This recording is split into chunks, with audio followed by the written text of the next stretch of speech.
கப்பல்கள்லையும் விமானத்துலையும் இந்த பகுதியை கடப்பவர்கள் மாயமாக மறைஞ்சு போயிடுறாங்க அப்படின்னு சொல்லிட்டு நிறைய மர்மங்கள் நிறைந்த தகவல்கள் வந்துகிட்டு இருக்கு இந்த பகுதியை பற்றி. அதுதாங்க பெர்முடா முக்கோணம்.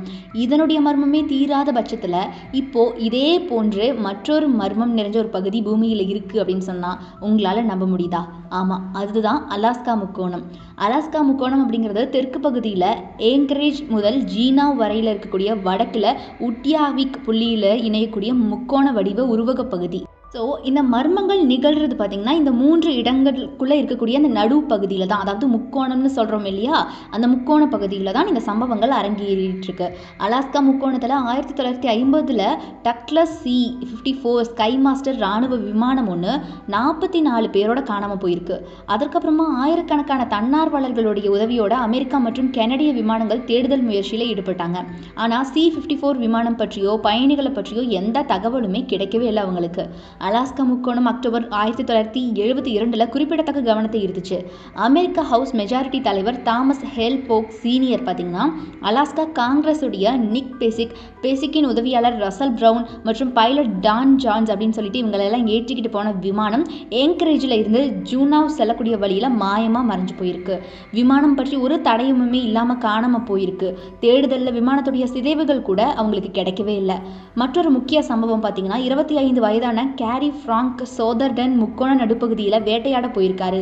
ஆனால் வீடு திரும்பவே இல்லை. அவர் 2 சதாப்தங்களுக்கு பின்னாடி 1997 வடகிழக்கு அலாஸ்காவில் இருக்கக்கூடிய முள்ளம்பன்றி ஆற்றுடைய ஓரத்தில் ஒரு மனித மண்டையோடு கண்டுபிடிக்கப்பட்டுச்சு. அதற்கப்புறமா பார்த்தீங்கன்னா DNA அந்த சோதனை செய்யப்பட்டுச்சு. அதற்கப்புறமா மண்டையோடு கேரி ஃப்ராங்கோடையது அப்படிங்கிற மாதிரியான முடிவுகள் வெளியாச்சு. அது போக அவர் கரடியால் தான் கொல்லப்பட்டார் வேட்டையாடும் போது அப்படின்னு சொல்லிட்டு நிறைய யூகங்களும் சொன்னாங்க மக்கள். அதற்கப்புறமா இந்த முக்கோண பகுதியில் 20,000க்கும் மேற்பட்டோர் மர்மமான முறையில் காணாமல் போயிருக்காங்க. இது வரைக்கும் அவங்க என்ன ஆனாங்க அப்படிங்கிற மாதிரியான அந்த கேள்விக்கு பதிலே கிடைக்கல. அதுதான் இப்போ இந்த இடத்துல மர்மமாக இருக்குது. இதனால தான் இந்த பகுதியில் மக்கள் தொகை குறைவாகவே இருக்குது அப்படின்னு சொல்லப்படுது. இது குறித்து எடுத்த புள்ளி விவரப்படி அலாஸ்காவில் ஒவ்வொரு ஆண்டுமே பார்த்தீங்கன்னா சராசரியாக 2250 பேர் காணாமல் போயிருக்கிறாங்க அப்படின்னு தெரிய வந்திருக்கு. அப்படி இந்த பகுதியில் என்னதான் நடக்குது அப்படின்னு தொடர்ந்து ஆய்வுகள் நடத்திட்டு தான் இருக்கிறாங்க ஆராய்ச்சியாளர்கள்.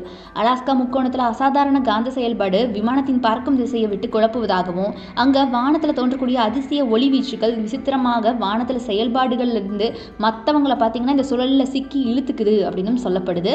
இது எந்த அளவுக்கு உண்மை அப்படின்னு தெரியல.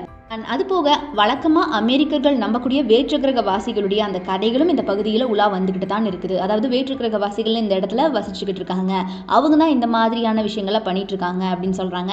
இன்னும் சில பேர் ஒரு படி மேலே போய் பேய்கள் தான் இது மாதிரியான சம்பவங்களை நிகழ்த்திட்டு இருக்கு அப்படின்னு சொல்லிட்டு நம்பிட்டு இருக்காங்க. அலாஸ்காவுடைய பூர்வக்குடி மக்களான டிலிங்கிட் மற்றும் சிம்ஷியன் சமூக மக்கள் காணாமல் போனவங்களை பற்றி கதை ஒன்று சொல்லிட்டு இருக்காங்க. அது என்ன தெரியுமா? அதாவது குஷ்டகா அப்படின்னு சொல்லிட்டு நீர் நாய் ஒன்று இருந்திருக்கு. அந்த நீர் நாய் தன்னுடைய நினைத்த வடிவத்தை மாற்றிக்குமா தன்னுடைய உடலில்.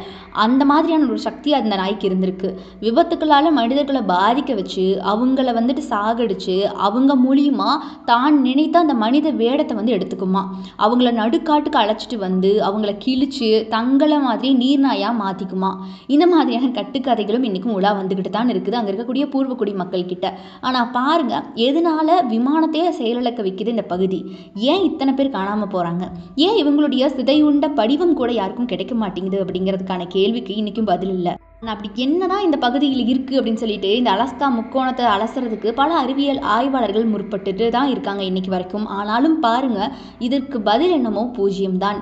இந்த கதை தொடர்ந்து இன்னைக்கும் நடந்துக்கிட்டு தான் இருக்குது. இது நிஜமா கதையா அப்படின்னு கேட்டிங்கன்னா அதுக்கு அலாஸ்கா முக்கோணம் தான் பதில் சொல்லணும். ஸோ இந்த அலாஸ்கா முக்கோணத்தை பற்றி நீங்கள் என்ன நினைக்கிறீங்க? உங்களுடைய கருத்துக்கள் என்ன அப்படிங்கிறத மறக்காம கமெண்ட் பாக்ஸில் கமெண்ட் பண்ணிவிடுங்க. இந்த வீடியோ பிடிச்சிருந்தா லைக் பண்ணிக்கோங்க. மறக்காம நம்ம ஆரம்பியாதல் யூடியூப் சேனலை சப்ஸ்கிரைப் பண்ணி சப்போர்ட் பண்ணுங்கள்.